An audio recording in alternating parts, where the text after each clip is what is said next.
Sebelum kita memulai ibadah, mari bersama-sama kita berkatakan dengan iman Mazmur 91 sebagai doa kita. Dalam lindungan Allah, orang yang duduk dalam lindungan yang maha tinggi dan bermalam dalam naungan yang maha kuasa akan berkata kepada Tuhan, tempat perlindunganku dan kubu pertahananku, Allahku yang kupercayai. Sungguh, dialah yang akan melepaskan engkau dari jerat penangkap burung, dari penyakit sampar yang busuk. Dengan kepaknya, ia akan menudungi engkau. Di bawah sayapnya, engkau akan berlindung. Kesetiaannya ialah perisai dan pagar tembok. Engkau tak usah takut terhadap kedahsyatan malam, terhadap panah yang terbang di waktu siang, terhadap penyakit sampar yang berjalan di dalam gelap, terhadap penyakit menular yang mengamuk di waktu petang. Walau 1.000 orang rebah di sisimu dan 10.000 di sebelah kananmu, tetapi itu tidak akan menimpamu. Engkau hanya menontonnya dengan matamu sendiri dan melihat pembalasan terhadap orang-orang fasik. Sebab Tuhan ialah tempat perlindunganmu, yang maha tinggi telah kau buat tempat perteduhanmu. Malapetaka tidak akan menimpa kamu, dan tulah tidak akan mendekat kepada kemahmu. Sebab malaikat-malaikatnya akan diperintahkannya kepadamu untuk menjaga engkau di segala jalanmu. Mereka akan menatang engkau di atas tangannya, supaya kakimu jangan terantuk kepada batu. Singa dan ular tedung akan kau langkahi. Engkau akan menginjak anak singa dan ular naga.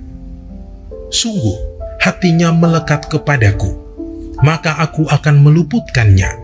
Aku akan membentenginya, sebab ia mengenal namaku. Bila ia berseru kepadaku, aku akan menjawab. Aku akan menyertai dia dalam kesesakan. Aku akan meluputkannya dan memuliakannya. Dengan panjang umur akan kukenyangkan dia, dan akan kuperlihatkan kepadanya keselamatan daripadaku. Mari kita satukan hati dalam doa. Sikanarabata syakanarabata syakanarabata Sikanarabata syakanarabata. Bapa dalam nama Tuhan Yesus Kristus, terima kasih saat ini kami datang kepadamu ya Tuhan, untuk berdoa bersatu hati Tuhan, bersama-sama Tuhan. Kami berdoa atas Indonesia bangsa kami dan kepunyaan-Mu ya Tuhan. Biar Engkau yang memulihkan Tuhan bangsa kami saat ini Tuhan Yesus, terutama dari krisis ekonomi ya Tuhan yang terjadi bangsa kami. Kami taruhkan Tuhan semuanya dalam tangan Tuhan. Juga atas pandemi COVID-19 kami berkata, tidak pernah berjemu-jemu berkata Tuhan, COVID-19 diam dan tenanglah di dalam nama Yesus. Dan juga kami bawa setiap pemimpin-pemimpin yang ada, presiden, wakil presiden, semua jajaran menteri yang ada, kabinet yang ada, Polri, TNI, semua Tuhan kami kebawa dalam tangan-Mu Tuhan. Biar Engkau yang menaruhkan roh takut akan Engkau atas setiap pemimpin negeri kami Tuhan Yesus. Mereka bersatu hati membangun negeri ini. Indonesia dipulihkan, Indonesia dimenangkan di dalam nama Yesus. Indonesia dipulihkan secara ekonomi, dan juga Indonesia penuh dengan kemuliaan Tuhan Yesus. Terima kasih Bapa, terima kasih. Kami mengucap syukur Tuhan atas pemerintahan bangsa kami dari pusat sampai daerah Tuhan Yesus. Kami juga berdoa atas pencurahan Roh Kudus, biar semua terjadi atas bangsa kami juga Tuhan. Gereja-gereja dibangkitkan dari Sabang sampai Merauke ya Aba ya Bapa. Pemimpin-pemimpin rohani juga Engkau berkati dari pusat sampai ke daerah, sampai ke pelosok-pelosok Bapa. Mereka butuh Engkau. Jemaat-jemaat-Mu, umat-Mu di pelosok-pelosok juga butuh Engkau Bapa. Terima kasih Tuhan. Biar mereka dibangkitkan di dalam nama Yesus. Mereka tetap maju di dalam Engkau Tuhan. Tidak pernah berhenti berharap kepada Engkau Bapa. Terima kasih untuk Gembala Sidang kami, Bapak Insinyur Notora Harjo Bapa. Engkau yang memimpin setiap mereka Tuhan Yesus. Dan keempat wakilnya Bapa. Terima kasih Bapa. Kami serahkan dalam tangan-Mu. Engkau yang memimpin kemanapun hamba-Mu melangkah melayani hari ini Tuhan. Seluruh keluarga besarnya dalam perlindungan yang sempurna di dalam nama Tuhan Yesus Kristus. Kami juga bawa Ketua Rayon di Rayon 1G Bapak Yohanes Raja Guguk Tuhan, berserta wakil Ketua Rayon Bapak Sabto Edi Rajo Tuhan, dan juga keluarganya Bapak, dalam perlindungan yang sempurna di dalam nama Tuhan Yesus Kristus. Terima kasih Bapak. Kami juga bawa setiap gembala cabang, gembala ranting, dan semuanya yang ada di Rayon 1G ini Tuhan. Engkau ya Tuhan yang memimpin setiap mereka di dalam satu hati untuk senantiasa melayani Engkau Tuhan di dalam nama Tuhan Yesus Kristus. Terima kasih Tuhan Yesus, terima kasih, terima kasih. Kami juga membawa Tuhan Yesus untuk setiap jemaat-Mu di Rayon 1G ini Bapak. Engkau yang tahu Tuhan apa yang menjadi kerinduan setiap mereka, apa yang menjadi keperluan setiap mereka Tuhan. Yang sakit Kau sembuhkan di dalam nama Yesus. Yang butuh pekerjaan Kau berikan pekerjaan Tuhan Yesus. Semuanya Tuhan Yesus, tidak ada yang undur Tuhan. Hanya Engkau sendiri yang mampu Tuhan Yesus untuk membangkitkan iman mereka, kepercayaan mereka atas Engkau Tuhan Yesus. Dan mereka tetap berharap akan Engkau Tuhan. Terima kasih Bapa, terima kasih. Kau sungguh baik, Kau sangat baik. Kami percaya Tuhan Yesus, Rayon 1G Tuhan Yesus dipenuhi dengan kemuliaan-Mu. Setiap umat-Mu, jemaat-Mu ya Tuhan Yesus, siap menjadi penuai-penuai-Mu Tuhan di akhir zaman ini. Dan Engkau Tuhan yang siapkan setiap umat-Mu untuk menjadikan mereka Tuhan Yesus menyelesaikan amanat agung bersama-sama Engkau ya Tuhan Yesus. Terima kasih, terima kasih, terima kasih Bapa. Kau sungguh baik, Kau sangat baik.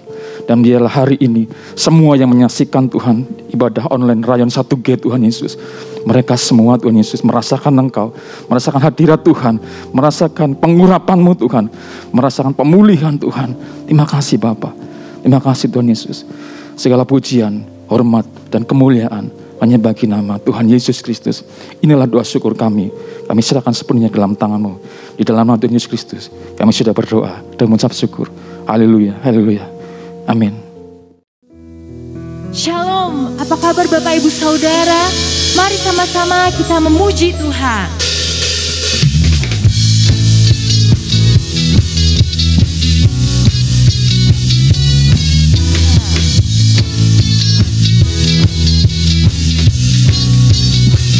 Namanya Tuhanku, menara yang teguh, kota benteng pelindunganku, Allah yang perkasa, Allah yang perkasa.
Shalom saudara, memasuki bulan ini kita memperingati hari Jumat Agung dan hari kebangkitan Tuhan Yesus atau Paskah.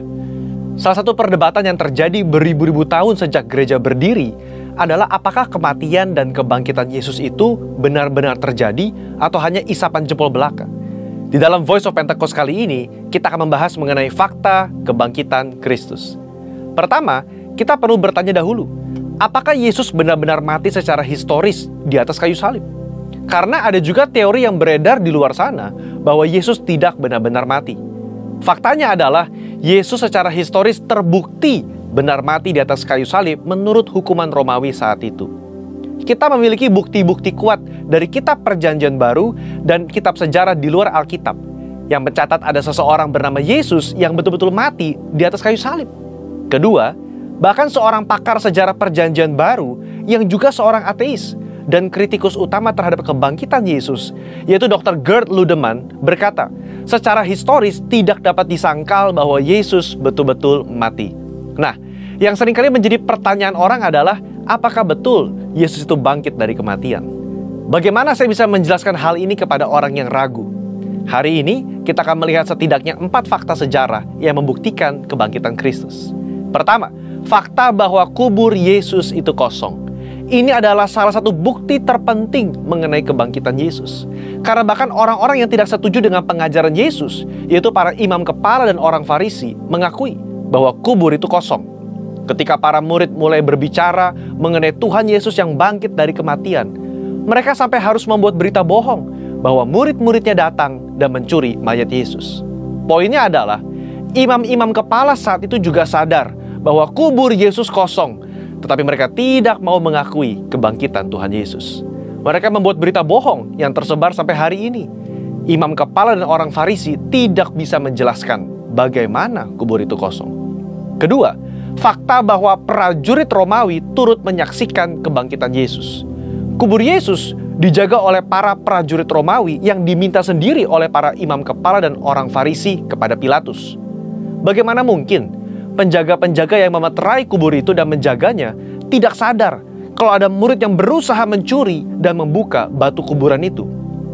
Alkitab malah mencatat ketika Yesus bangkit, penjaga-penjaga itu gentar ketakutan dan menjadi seperti orang-orang mati. Kalau prajurit Romawi lalai melaksanakan tugas, seharusnya mereka dihukum mati, bukan? Tetapi faktanya adalah mereka diberikan sejumlah besar uang untuk tutup mulut perihal mujizat kebangkitan Yesus. Ketiga, fakta pertobatan Yakobus saudara Yesus dan juga Saulus. Yakobus yang adalah saudara kandung dari Yesus juga awalnya tidak percaya bahwa Yesus betul-betul anak Allah. Malahan jika kita baca dari Markus 3 ayat 21 dan Yohanes 7 ayat 1-10, jelas tertulis bahwa saudara-saudaranya sendiri pun tidak percaya kepadanya. Tetapi apa yang terjadi dalam kitab Kisah Para Rasul? Kita menemukan Yakobus saudara Yesus menjadi kepala gereja di Yerusalem. Sekarang, menurut saudara, apa yang bisa mengubah hati Yakobus dari yang tidak percaya kepada pelayanan Yesus berubah menjadi kepala gereja dan bahkan mati martir setelah kematian saudaranya sendiri? Jelas kebangkitan Kristus yang mengubah hati Yakobus. Perubahan hati dari Yakobus yang bahkan mati menjadi martir sekitar tahun 60 membuktikan berita tentang kebangkitan Yesus adalah nyata. Bagaimana dengan Saulus? Seorang Farisi yang sangat dihormati dan telah memimpin kegerakan awal di dalam mencari dan membunuh orang-orang Kristen pada zaman itu. Dia bertobat dan tidak main-main. Kehidupannya berubah 180 derajat dari pembunuh menjadi pengabar Injil. Paulus mengalami perjumpaan pribadi dengan Yesus yang telah bangkit itu dan menjadi salah satu rasul yang menulis banyak kitab di Perjanjian Baru dan rasul yang setia mengabarkan Injil sampai akhir hayatnya. Yang keempat, fakta dari banyaknya saksi mata yang menyaksikan kebangkitan Yesus Kristus. Kalau hanya 1 atau 2 orang yang menyaksikan kebangkitan Yesus dan hanya 1 atau 2 naskah kuno yang menulis mengenai kebangkitan Yesus, mungkin patut dipertanyakan. Tetapi Yesus tidak menampakkan dirinya hanya kepada 1 atau 2 orang, tetapi kepada banyak orang. Kutipan Paulus di dalam 1 Korintus 15 ayat 5-7 yang adalah kredo atau pernyataan iman gereja mula-mula dan dibacakan dari minggu ke minggu jelas menyatakan bahwa Yesus menampakkan dirinya kepada Petrus, kepada murid-muridnya, kepada lebih dari 500 saudara sekaligus, kepada Yakobus, dan kepada semua rasul. Dalam tulisan-tulisan Injil Matius, Markus, Lukas, dan Yohanes, kita menemukan cerita yang mendukung kredo gereja mula-mula tersebut. Luar biasa, bukan? Akhirnya, saudara, kita sebagai orang percaya perlu menyadari bahwa bukti-bukti tentang kebangkitannya menguatkan bahwa Yesus itu bangkit. Seperti gembala kita Paniko berkata, jika Yesus tidak bangkit dari kematian, maka sia-sialah kepercayaan kita. Bukti sejarah hanya membantu untuk menguatkan iman kita, tetapi tidak menjadi dasar iman kita. Berbahagialah setiap kita yang percaya namun tidak melihat. Amin. Tuhan Yesus memberkati. Saudara, untuk penjelasan lebih lengkapnya dari tim teologi kami, silakan klik link yang ada di atas atau scan QR Code yang tersedia. Sekali lagi, Tuhan Yesus memberkati.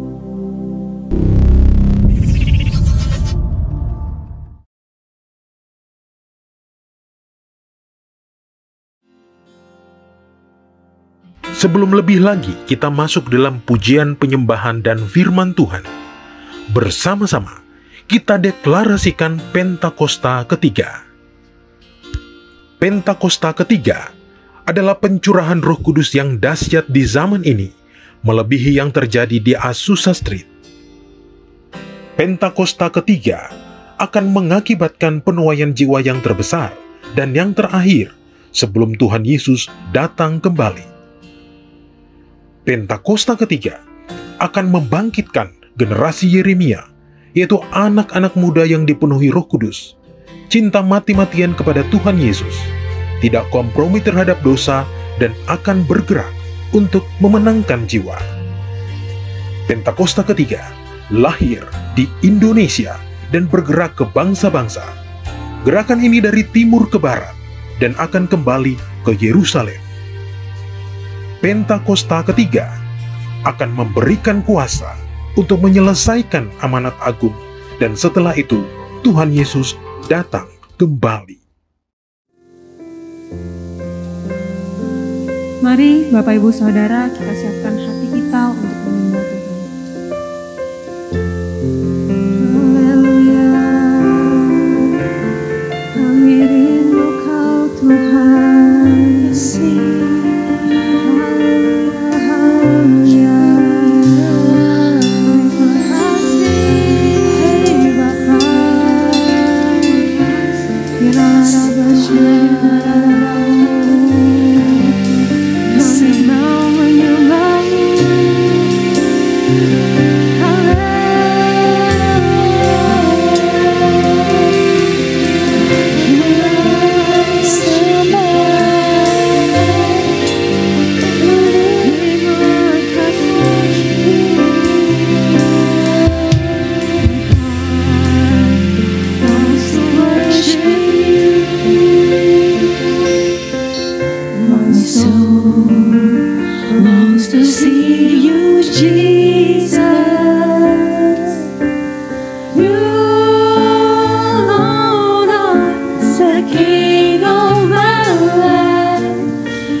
you, Jesus.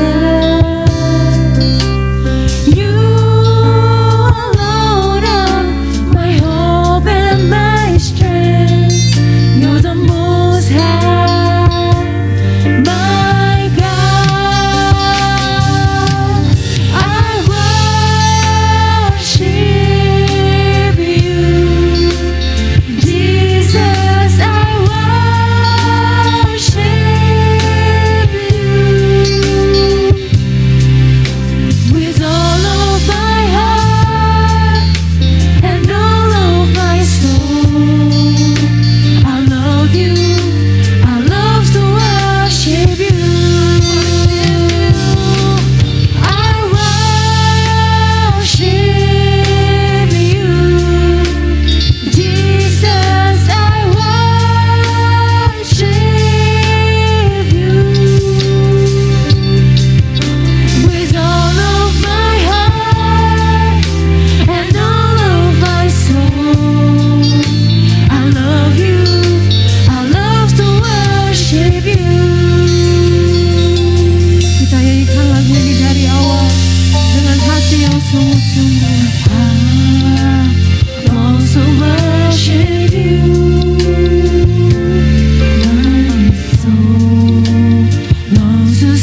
Bapa, terima kasih Tuhan atas kebaikan-Mu.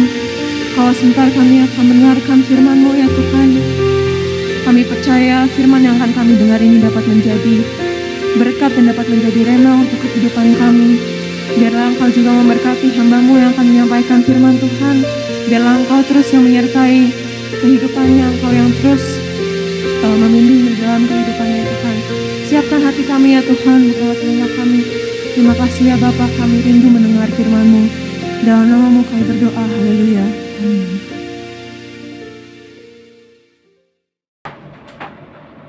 Shalom semuanya, bagaimana kabarnya? Pasti luar biasa, dahsyat dan ajaib. Yang setuju katakan amin. Nah, hari ini kita akan dengar firman Tuhan. Biar firman Tuhan hari ini menjadi berkat buat kita semuanya. Kita diingatkan, kita dikuatkan, mungkin kita ditegur juga oleh firman Tuhan supaya kita kembali kepada jalan yang benar. Baik Bapak Ibu yang dikasihi Tuhan, saya berbicara hari ini, temanya adalah musim menuai sudah tiba. Maksudnya bahasa sehari-hari dikatakan adalah panen sudah tiba. Nah, saya ambil nats firman Tuhan dari Markus 4 ayat 29b, berkata demikian. Orang itu segera menyabit sebab musim menuai sudah tiba. Ini firman yang disampaikan Gembala Sidang kita Pak Niko di MDPJ yang lalu. Dan kita diingatkan bahwa Pak Niko mengingatkan setiap kita bahwa hari-hari ini penuaian sedang terjadi. Dan kita sedang ada di akhir zaman di mana Tuhan Yesus akan segera datang kembali menjemput setiap kita. Orang-orang yang percaya kepada Tuhan, orang-orang yang rindu kepada Dia. Nah, Dia rindu waktu Dia datang nanti, Dia mendapati gerejanya dipulihkan, umatnya, jiwa-jiwa banyak yang diselamatkan, supaya surga itu penuh dengan jiwa-jiwa. Amin. Nah, biarlah kita hari-hari menjadi penuai-penuai di akhir zaman. Nah, pesan Gembala Sidang kita juga berkata bahwa kita hari-hari ini Pentakosta sedang terjadi. Di era Pentakosta yang ketiga ini, Roh Kudus sedang dicurahkan dengan luar biasa. Roh Kudus sedang dicurahkan oleh Tuhan dengan dahsyat, sehingga penuaian banyak orang-orang waktu Roh Kudus dicurahkan. Waktu Roh Kudus dicurahkan kepada umat manusia, Yoel 2 ayat 28 berkata bahwa orang banyak akan berseru kepada Tuhan. Orang banyak akan memanggil nama Tuhan dan percaya kepada Tuhan. Nah, di akhir zaman ini mari kita siapkan hati kita untuk jadi penuai-penuai di akhir zaman. Nah, dikatakan di sini pertanyaannya, apa yang kita harus kerjakan di musim menuai ini? Nah, saya ambil firman Tuhan yang pertama yang harus menjadi dasar kita untuk kita menuai di akhir zaman ini adalah punya belas kasihan terhadap jiwa-jiwa. Yohanes 3 ayat 16 berkata demikian, karena begitu besar kasih Allah akan dunia ini, sehingga Ia mengaruniakan anaknya yang tunggal, supaya setiap orang yang percaya kepadanya tidak binasa, melainkan memperoleh kehidupan yang kekal. Nah, Bapak Ibu yang dikasihi Tuhan, Yesus datang ke dunia ini karena kasih-Nya kepada kita. Karena Dia melihat ciptaannya yang sangat berharga, biji matanya, umat pilihannya terhilang, jatuh dalam dosa. Karena itu Bapa mengasihi kita. Dia mengutus anaknya yang tunggal, yaitu Tuhan Yesus Kristus. Supaya apa? Supaya kita ini yang tinggal dalam dosa, kita boleh diselamatkan. Itulah kasih Bapa. Nah, begitu juga dengan kehidupan kita, orang-orang yang percaya kepada Tuhan. Kita sudah diselamatkan oleh Tuhan. Apakah setelah kita diselamatkan, apakah kita akan berdiam diri? Apakah kita akan ya udah hidup dengan apa yang kita miliki hari ini dalam zona kenyamanan? Sepertinya kita sungguh-sungguh kepada Tuhan. Tetapi pertanyaannya, apakah kita juga punya kasih? Punya belas kasihan juga nggak kepada jiwa-jiwa? Nah, karena itu, mari saya rindu kita semua, kita punya belas kasihan terhadap jiwa-jiwa. Jiwa-jiwa lagi membutuhkan uluran tangan kita. Kita adalah partnernya Tuhan. Kita adalah perpanjangan tangan Tuhan. kita untuk mengulurkan tangan kita, menolong mereka yang membutuhkan kasih Bapa dalam kehidupan kita. Nah, firman Tuhan berkata di Markus 4 ayat 34 berkata demikian. Ketika Yesus mendarat, ia melihat sejumlah besar orang banyak, maka tergeraklah hatinya oleh belas kasihan kepada mereka. Karena mereka seperti domba yang tidak mempunyai gembala. Lalu mulailah ia mengajarkan banyak hal kepada mereka.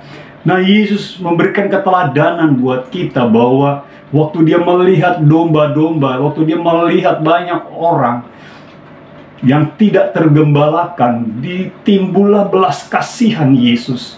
Nah, hari-hari di luar sana Bapak Ibu, di sekuler, di kantor, di jalan-jalan, bahkan di tempat-tempat yang jauh dari Tuhan, banyak orang-orang di sana yang tidak tergembalakan, banyak orang-orang yang di sana yang masih hidup di dalam dosa.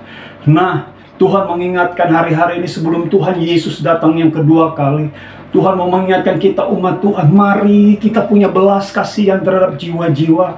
Mari kita jangan tinggal dalam zona nyaman. Mari kita jangkau mereka, kita lawat mereka, kita ulurkan belas kasihan kita kepada mereka. Karena di mana ada belas kasihan, di situ ada mujizat yang terjadi. Di situ ada terobosan yang akan terjadi.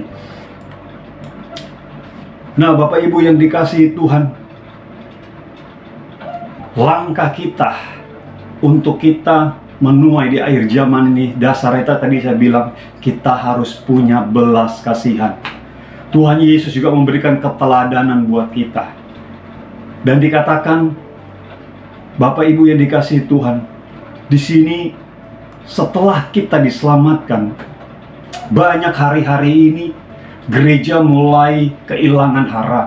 Banyak hari-hari ini anak-anak Tuhan mulai kehilangan harap. Banyak anak-anak Tuhan hari-hari ini mulai digarami dunia. Bukan menggarami dunia, tapi digarami dunia. Anak-anak Tuhan hari ini banyak mereka yang hidup secara duniawi. Bahkan gereja-gereja Tuhan, Bapak Ibu yang dikasihi oleh Tuhan, banyak hari-hari ini yang mulai kehilangan fokus. Gereja hari ini mulai membangun kerajaannya sendiri. Gereja hari-hari ini mulai cuma fokus dengan, bagaimana gerejaku terkenal dengan jemaat yang banyak.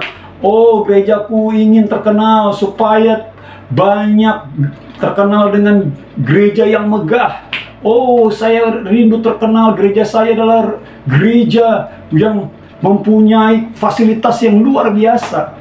Pak Niko pernah berkhotbah, dia berkata kepada Tuhan, Tuhan, aku rindu gerejaku terkenal, yaitu gereja yang care dengan orang-orang miskin, dengan orang-orang yang sengsara, orang-orang yang membutuh pertolongan.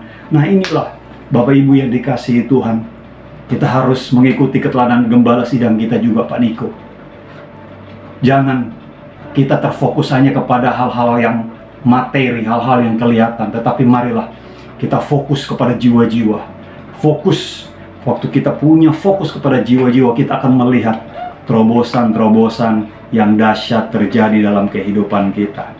Amin.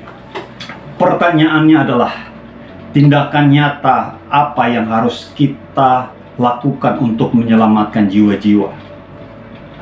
Perlu tindakan nyata. Apa itu tindakan nyata? Yang pertama, saya mau bagikan adalah kita hari-hari ini gereja Tuhan, pribadi Kristus yang ada dalam hidup kita. Kita harus banyak berdoa buat mereka yang terhilang hari-hari ini. Kita harus banyak berdoa buat mereka. Di Kisah Rasul 1 ayat 14 dikatakan di sana, setelah murid-murid Yesus melihat Yesus terangkat ke surga, dikatakan mereka kembali ke Yerusalem. Dikatakan di Kisah 1:14, mereka semua bertekun dengan sehati dalam doa bersama-sama dengan beberapa perempuan serta ibu Maria dan ibu Yesus dan dengan saudara-saudara Yesus. Nah, Bapak Ibu yang dikasihi Tuhan, satu keteladanan dari para rasul adalah waktu sebelum terjadinya pencurahan Pentakosta yang mengakibatkan suatu pertobatan yang besar terjadi. Apa yang dilakukan oleh rasul-rasul? dan perempuan-perempuan yang takut akan Tuhan. Dikatakan di situ mereka bertekun dengan sehati berdoa bersama-sama. Indonesia hari ini perlu doa kita. Indonesia hari-hari ini butuh uluran tangan kita. Saya kalau boleh kesaksian Bapak Ibu, saya bertobat tidak diinjili oleh siapa-siapa. Saya bertobat tidak dipaksa oleh siapapun.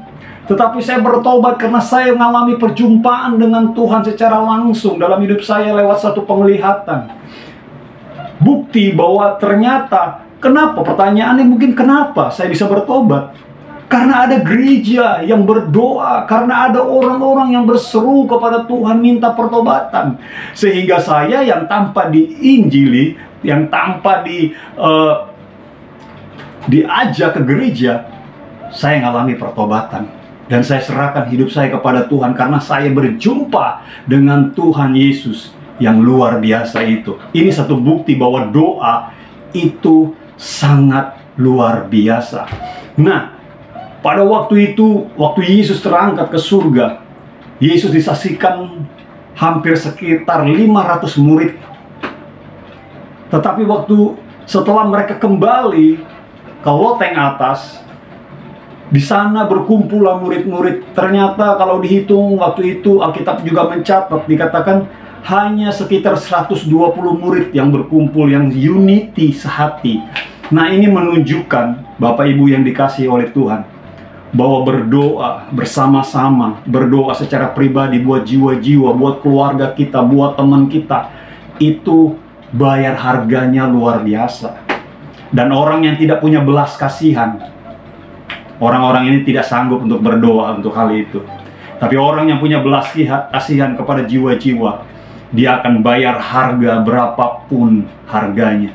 Dia akan berdoa, memberikan waktu buat Tuhan untuk jiwa-jiwa. Nah, Bapak Ibu yang dikasihi Tuhan, dengan kita berdoa, kita percaya kepada Tuhan. Dengan kita berdoa, kita mengandalkan Tuhan. Dengan kita berdoa, lawatan Tuhan akan terjadi atas Indonesia, atas jiwa-jiwa. Nah, yang kedua Bapak Ibu yang dikasihi oleh Tuhan, untuk langkah nyata, untuk kita melihat satu penuaian, mengalami satu penuaian yang besar. Yang kedua, kita harus menyampaikan kabar baik kepada orang yang ada dalam tawanan kuasa kegelapan, orang yang terhilang, orang yang ada di dalam lembah kekelaman. Kita mau dipakai Tuhan untuk jadi saksinya, untuk menyampaikan kabar baik buat mereka yang membutuhkan kabar baik itu.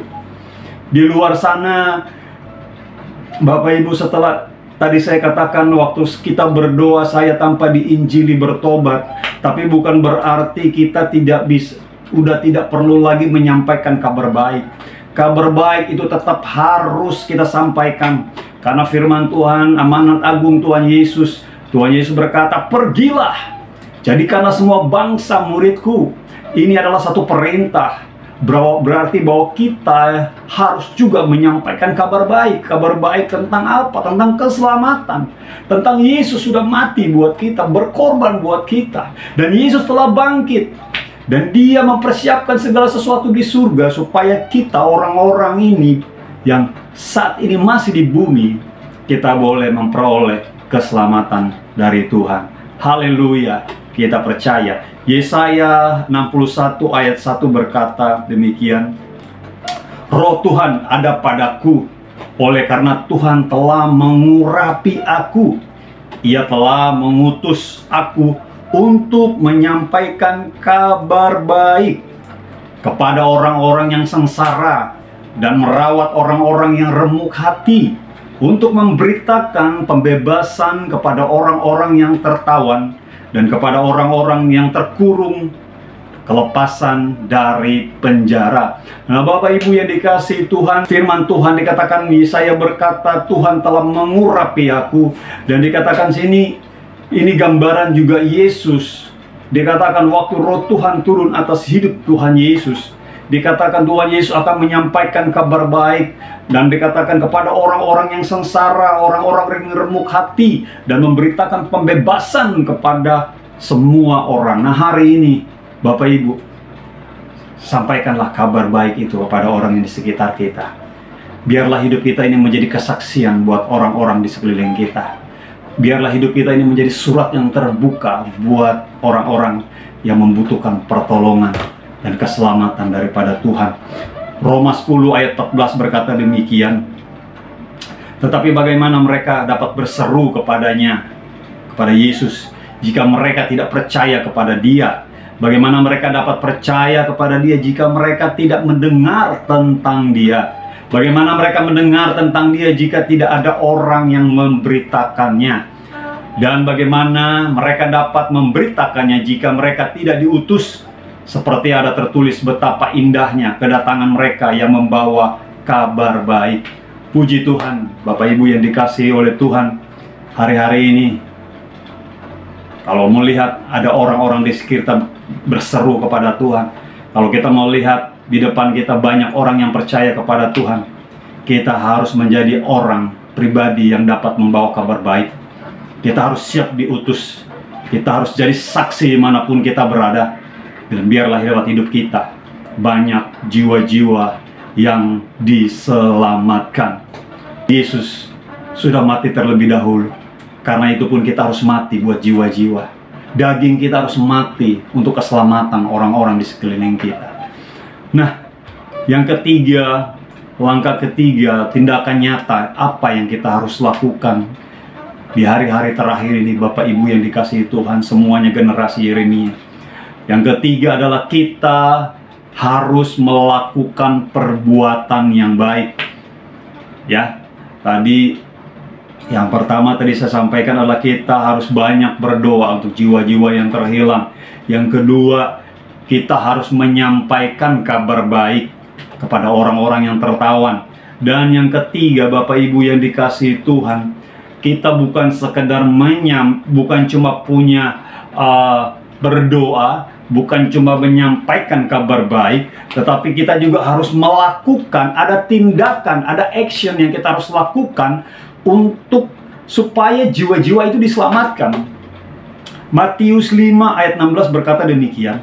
Hendaknya terangmu bercahaya di depan orang, supaya mereka melihat perbuatanmu yang baik dan memuliakan Bapamu yang di surga. Dengan kita melakukan tindakan, kita mengulurkan tangan kita.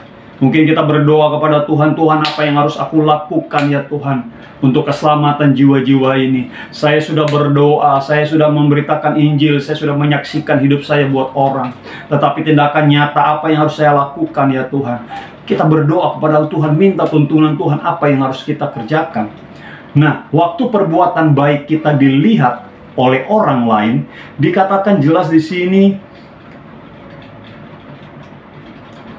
hendaklah terangmu bercahaya di depan orang, supaya mereka melihat perbuatanmu yang baik dan memuliakan Bapamu di surga. Nah, bagaimana orang-orang di sekeliling kita, teman-teman kita, orang tua kita, saudara kita dapat memuliakan Bapa, percaya kepada Tuhan Yesus, percaya sebagai Tuhan Yesus sebagai juru selamat? Mereka perlu melihat keteladanan, mereka perlu lihat bukti tindakan apa yang dilakukan oleh murid-murid Yesus supaya mereka memuliakan Bapa. Nah, jadi orang di luar sana perlu melihat perbuatan kita. Jadi harus ada action, harus ada tindakan supaya banyak orang-orang memuliakan Bapa di surga. Yang setuju katakan amin. Yang mau melakukan perbuatan baik katakan amin. Saya kesaksian dikit. Saya beberapa bulan yang lalu kebetulan di kampung saya orang tua lagi nanam semangka ya. Simple, sederhana, tetapi waktu kita lakukan dengan belas kasihan, dengan ketulusan hati, dan supaya dengan tujuan orang rindu melihat kebaikan Tuhan. Simple. Jadi papa saya lagi panen, saya bawa mobil ke kampung daerah Bekasi sana, saya disuruh bawa semangka. Kata orang tua saya, dijual boleh, mau dibagi-bagi boleh. Tapi setelah sampai di rumah, saya ambil, saya nggak kepikiran untuk jual, tapi saya bagikan ke banyak rumah-rumah daerah saya, bahkan teman-teman gereja juga ada yang saya bagikan. Bahkan orang-orang yang benci dengan saya di daerah saya bagi buat mereka juga. Jadi nggak pandang bulu, mau jahat kepada saya, mau baik kepada saya nggak peduli. Yang penting saya punya belas kasihan buat mereka. Saya bagi. Satu hari kemudian tiba-tiba tetangga saya ada yang dari orang seberang, dari Kedar. Wah, di rumahnya itu ada pengajian, suka setel ayat-ayat Al-Quran dan lain sebagainya. Wow, radikal juga sih tetangga saya ini. Tapi waktu saya memberi dengan belas kasihan, saya cuma antar ke rumahnya. Selalu, Bapak, saya ada berkat sedikit nih, ada semangka dari kampung, saya mau berbagi, dimakan ya Pak, gitu ya. Bapak Ibu yang dikasih, saya nggak sangka pemberian saya seperti itu dapat menjamah orang lain. Tiba-tiba 1 hari apa 2 hari sesudah itu, kejadian itu, dia datang bawa makanan juga. Bawa makanan dan dia berkata, "Shalom, wow." Bagaimana mereka bisa memuliakan Bapa? Mereka perlu bukti nyata, tindakan dari kita. Bagaimana dia bisa berkata shalom kalau bukan Tuhan yang menjamah dia, kalau bukan Roh Kudus yang memulihkan hidupnya. Nah Bapak Ibu, mari dalam kehidupan kita perlu tindakan nyata. Mungkin cuma simple kita memberi semangka, atau mungkin kita melakukan yang lain, menolong, ya kan, mengulurkan tangan, memberi perhatian, memberikan apapun dalam hidup kita. Tuhan bisa pakai kita, dan Tuhan juga bisa pakai Bapak Ibu semuanya yang menyaksikan acara hari ini, ibadah hari ini. Nah, ada satu contoh di dalam Alkitab, dikatakan, saya buka di Ester 10 ayat 2 dan 3. Ester 10 ayat 2 dan 3, segala perbuatannya yang hebat serta yang gagah dan pemberitaan sesama tentang kebesaran yang dikaruniakan Raja kepada Mordekai, bukankah semuanya itu tertulis dalam kitab sejarah raja-raja Media dan Persia? Karena Mordekai orang Yahudi itu menjadi orang kedua di bawah Raja Ahasveros, dan ia dihormati orang Yahudi serta disukai banyak sanak saudaranya, sebab ia mengikhtiarkan yang baik bagi bangsanya dan berbicara untuk keselamatan bagi semua sebangsanya.